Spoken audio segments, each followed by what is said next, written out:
han venido matando gente.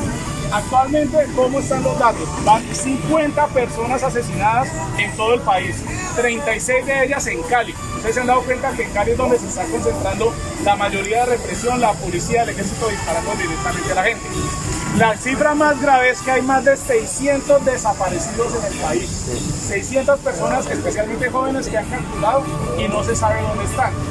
12 violaciones sexuales por parte de la policía a las mujeres que han tenido protestando. Incluso hay denuncias donde las mismas mujeres policías permiten estos abusos por parte de sus compañeros. 28 personas han perdido los ojos, porque ustedes saben que el ESMAD, cuando tira la turbidora, que es esa que suena, la rellena con bolinchas, con puntillas, y pues claro, eso le pega a uno en el cuerpo y principalmente en los ojos. Y a los gases, tengan mucho cuidado porque también los rellenan con bolas de bolinchas. En noviembre del 2019 mataron a un joven que se llama Dylan Cruz. Sí. Le dieron un proyectil en la cabeza y cuando le sacaron tenía una bolsa de bolinchas que fue la que le ocasionó la muerte. Esto está en esta primera información y les digo pues que está desactualizado porque lastimosamente todos los días han matado gente. En esta segunda hablamos de cómo está el país en términos financieros. Colombia está quebrada. Iván Duque quebró a Colombia. ¿En cuánto está quebrado? Aquí abajito dice en 38 billones de pesos. ¿Ellos qué pretendían? Recoger 26 billones de pesos con la reforma tributaria que todos nosotros, por estar en el paro, pues logramos que quitaran del Congreso. Pero lo más grave es que 12 billones de pesos lo esperan recoger con la privatización de empresas. Hay una empresa grande que quieren privatizar que se llama ISA, Empresa de Interconexión Eléctrica. Si a ISA la privatizan, todos los recibos de la luz se los van a incrementar, porque actualmente nosotros pagamos es por lo que consumimos, pero no pagamos por el derecho a tener luz. Si esa empresa se privatiza, pues nosotros vamos a tener que pagar por la interconexión, o sea, por el cableado eléctrico y por todo eso, y eso se va a representar en un aumento muy grande al recibo de la luz. El país tiene en deuda externa, paga 30% de todo lo que recoge el país, el 30% lo destina a pagar la deuda externa, que son los créditos que saca el Banco Mundial. ¿Cuál es el problema de eso?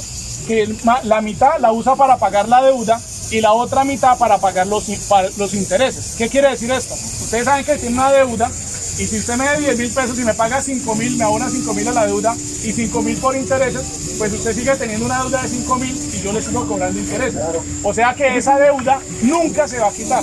El país gasta 30% de todo lo que recogemos solamente en deuda externa, casi que es una deuda eterna que nunca podremos pagar. Esta tercera nos habla, listo, necesitamos una reforma tributaria, pero si esa reforma tributaria no sale en nuestros bolsillos, ¿de qué bolsillos va a salir? Lo que nosotros estamos proponiendo es que salga del bolsillo de los ricos. Resulta que esta es la tercera reforma tributaria que propone Duque. Las dos anteriores fueron en 2018 y 2019. Se llamó Ley de Financiamiento y Ley de Crecimiento. ¿Qué hizo esas dos reformas tributarias?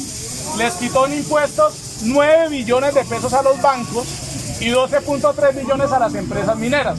Supuestamente era para que crearan más empleo, pero más empleo no se ha visto. Entonces, una de las cosas que está pidiendo es que se elimine esas exenciones tributarias a los bancos y a las empresas mineras. En paraísos fiscales, ustedes saben que la mayoría de los ricos llevan su plata a Panamá porque en Panamá no pagan impuestos. Avianca era colombiana, Avianca se la llevaron a Panamá para no pagar impuestos allá. 300 billones de pesos hay de plata en Panamá especialmente. Si esa plata estuviera en Colombia, se recogería 18 billones de pesos adicionales. En corrupción, 50 billones de pesos. En evasión de la renta, 21 billones de pesos. ¿Ustedes saben que el presidente Iván Duque cuánto paga de renta? Cero pesos, Eso quiere decir que es un evasor de impuestos. Esos evasores de impuestos tienen que pagar y se recogería 21 billones de pesos adicionales. Y aquí hay otros puntos más. Si se les cobra a los súper ricos, si se le pone impuestos a las bebidas azucaradas, Colombia no solo cubriría su deuda, sino que además podría tener más recursos de inversión social, que eso es lo que está pidiendo el Comité Nacional de Paro. Y en esta última, que nos parece también muy importante, se habla de lo que se viene. 3 elementos importantes: reforma a la salud, reforma pensional y reforma laboral. ¿Qué plantean en la reforma pensional? Lo de siempre, subir la edad de jubilación, pero lo más grave es que quieren privatizar Colpensiones. ¿Ustedes saben cuál es la otra empresa grande de pensiones en el país? Porvenir. ¿Y de quién es Porvenir? De Sarmiento Angulo. Las pilas con Sarmiento Angulo, ¿no? Vea una, la reforma laboral. En la reforma laboral hay 3 propuestas grandes. Primera, bajar el salario mínimo para todos. Segunda, bajar el salario mínimo solo para los jóvenes. Si aquí hay alguien que tiene menos de 26 años y consigue un trabajo, la empresa está en todo el derecho de pagarle menos porque es de menos de 26 años. Y la otra es un salario mínimo diferencial por regiones. ¿Qué quiere decir esto? Si el Chocó le aporta menos al Producto Interno Bruto del país, las empresas del Chocó pueden pagarle menos de salario mínimo a la gente de allá. Las 3 propuestas son gravísimas. Pero la reforma a la salud es más grave. Pilas con esto. Proyecto 010 del 2020.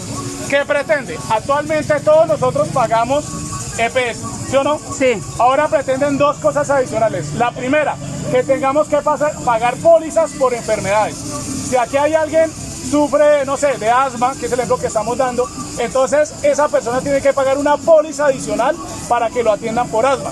Si alguno de ustedes, que la mayoría son camioneros, Dios no lo quiera, tiene un accidente, se parten unos huesos, tienen que pagar una póliza adicional para que los atiendan por fracturarse los huesos. Si alguno quedó con una afectación del hígado por beber, porque eso nos pasa, tenemos que pagar una póliza adicional para que nos atiendan por eso. Ahora, ¿cuál es el problema? Si alguien tiene 3 enfermedades, ¿cuántas paga? 3 pólizas adicionales. Y así, por mí, por mis hijos, por mi mamá, por mi papá, por todos. EPS y pólizas. Otra grave. Resulta que el APS ahora puede decir, no, es que usted se enfermó del hígado porque usted no ha hecho caso y usted siguió tomando. Entonces, como usted siguió tomando, entonces usted tiene que pagar un impuesto por no haberse cuidado. O sea, nos van a cobrar adicional por no habernos cuidado supuestamente. Otra grave, van a acabar con los hospitales. Actualmente, desde la ley 100, han acabado 1000 hospitales públicos en el país. Y van por el resto de hospitales públicos. ¿Y cuál es el más grave? El hospital cancerológico. El hospital cancerológico actualmente es público y lo quieren privatizar porque Sarmiento Angulo está haciendo su hospital cancerológico. Entonces, esos son los elementos por los cuales no debemos aflojar en este paro nacional. Ya llevamos 15 días. Mire, en Colombia nunca hemos tenido dictadura, entre comillas, pero ya Colombia en 15 días superó más muertes, desaparecidos, violaciones que en cualquier otra dictadura que había en Sudamérica en solo 15 días. Entonces la idea es para que no aflojemos y de verdad la intención es que esta información la podamos replicar así en este paquetico y podamos seguir sumándole gente al paro porque esto tiene que continuar. ¿Listo? Esa es la información. Nos pueden escuchar. Gracias. Nos pueden escuchar. Nosotros tenemos un programa de radio de lunes a viernes de 8 a 10 de la noche en la 97.3, que es Villavo FM, o nos pueden buscar en Facebook y en Instagram como Disonante Radio. Allá esas imágenes están para que hagamos cadenas de WhatsApp, para que sigamos informando y pues para que no aflojemos. De verdad, muchísimas gracias. Los que quieran, les podemos dar el paquetico acá. Y pues la idea es que no los votemos, ¿no? No, la idea es compartir. Vale. Entonces, si no tienen paciencia, ya... ¿Se da cuenta? Es una mierda. Sí, este gobierno es una mierda. La gente se retire de los paros y eso. Pero eso hace falta de que concienticen a la gente, a los conductores, sí, porque acá el poquito... Te explico. Sí. Estos son palabras mayores.